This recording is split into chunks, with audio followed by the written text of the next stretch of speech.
গাজীপুরের কাপাসিয়ায় team 360 degree.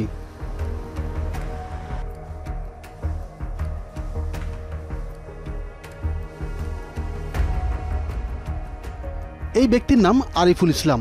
তার সাজানো গোছানো সংসার আজ দুর্দশায় নিমজ্জিত। আমি 7.5 লক্ষ টাকা দিছি, 1 টাকাও সে ফেরত দেয় নাই। সন্তানের উজ্জ্বল ভবিষ্যতের জন্য সেই রিক্রুটিং এজেন্সি এশিয়া কন্টিনেন্টাল গ্রুপকে দিয়েছিলেন 11 লাখ টাকা। রোমানিয়ায় যাওয়ার ইচ্ছা ছিল তার। 523 এর মালিক হচ্ছে গিয়ে লোকমান শাহ। ওনার একটা বিজ্ঞপ্তি দেখলাম যে তাদের কাছ থেকে রোমানিয়া লোক পাঠাইবে। আমাদের সদস্যকে যে ট্রেনিং সেন্টারে যাবার কথা সেটিতেই পাঠানো হয়েছিল এই আরিফকেও। এই ট্রেনিং সেন্টারে আসেন রোমানিয়ার কোম্পানির 2 জন মালিক। পরীক্ষা নেন আরিফের। তারা বলেন চাকরি হয়ে গেছে। এরপর টাকা দিয়ে পাঠানো হলো রোমানিয়ায়। পরের গল্পটা তার কাছ থেকেই শোনা যাক। যেই বসগুলো নিয়ে ইন্টারভিউ নিচ্ছে এটা হচ্ছে যিশু কোম্পানি। যিশু কোম্পানি থেকে আবার তারা যখন ওয়ার্ক পারমিট বার করছে তখন এনাদার কোম্পানিতে গেছি। যাওয়ার পরে তারা ভিসা দিছে আমাদেরকে। ভিসা দেওয়ার পরে আমরা ফ্লাই করি আপনার 24 তারিখে যাই রোমানিয়া যাওয়ার পরে ইমিগ্রেশন গিয়ে ফেস হয়েছি। ইমিগ্রেশন থেকে যে পুলিশ আছে ওরা বলতেছে যে তোদেরকে তো যে এই ভিসা দিয়ে তো তোরা ঢুকতে পারবি না, তোদেরকে কোম্পানি রিসিভ করে নিবে না। কারণ কি তারা বললো যে না এই ধরনের কোনো লোকেদেরকে অর্ডার দেয় না, মানে কাজের কোনো লোকেদের অর্ডার দেয় নাই ওরা। সেই বিধায় আমাদেরকে আবার ব্যাগে পাঠাই দিছে এই বিমান দিয়ে। আরিফের মতো প্রতারণার শিকার হন আরও 13 জন। সেই এজেন্সির বিরুদ্ধে অসংখ্য অভিযোগ, প্রতিবাদ জানায় ভুক্তভোগীরা।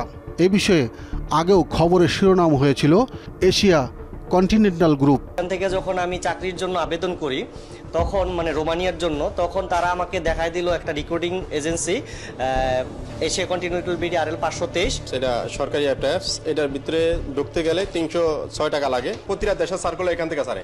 সরকারিভাবে যে রুল রেগুলেশন আছে ওই রুল রেগুলেশন আমরা টাকা পয়সা জমা দিছি, এমন পরে আমাদের সাথে অনেক প্রতারণা করছে। ইন্ডিয়ান ভিসাও লাগাইছি। এসে বলে যে তোরা 4 থেকে 5 টাকা উঠাই নে পারলে, আর প্রবাসী মন্ত্রণালয় এগুলো তো আমরা চালাই, এই আমাদের লোক।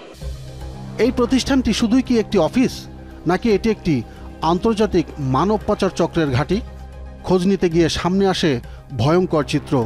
জানা যায় ম্যাসিডোনিয়া নয়, এই চক্রের বিস্তার ছড়িয়ে আছে মিশর, সার্বিয়া, আলবেনিয়া, এমনকি স্পেন ও পর্তুগাল পর্যন্ত।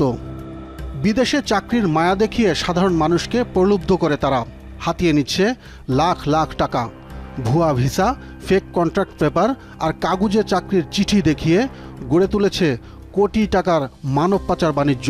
আমরা এখন যাব প্রবাসী কল্যাণ মন্ত্রণালয়ে। আমরা এখানে কথা বলবো এশিয়া কন্টিনেন্টাল বিডি, যে কোম্পানিটির বিরুদ্ধে অভিযোগ রয়েছে অনেকগুলো, এই কোম্পানিটির ব্যাপারে কি ব্যবস্থা গ্রহণ করেছে প্রবাসী কল্যাণ মন্ত্রণালয়, এই বিষয়টি জানব। আমরা কথা বলি প্রবাসী কল্যাণ ও বৈদেশিক কর্মসংস্থান মন্ত্রণালয়ে। দায়িত্বে আছেন মনিটরিং অ্যান্ড এনফোর্সমেন্ট অনুবিভাগের যুগ্ম সচিব AZM নুরুল হক। আনুষ্ঠানিক বক্তব্য দিতে রাজি না হলেও তিনি বলেছেন বিভিন্ন অভিযোগের ভিত্তিতে এশিয়া কন্টিনেন্টাল গ্রুপ নামের প্রতিষ্ঠানটি বন্ধ করে দেওয়া হয়।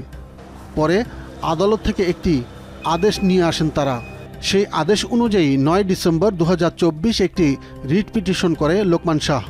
এখানে বিচারক 3 মাসের জন্য এশিয়া কন্টিনেন্টালের কার্যালয় চালানোর অনুমতি দিলেও সেই সময় অতিবাহিত হয়েছে কয়েক মাস আগে।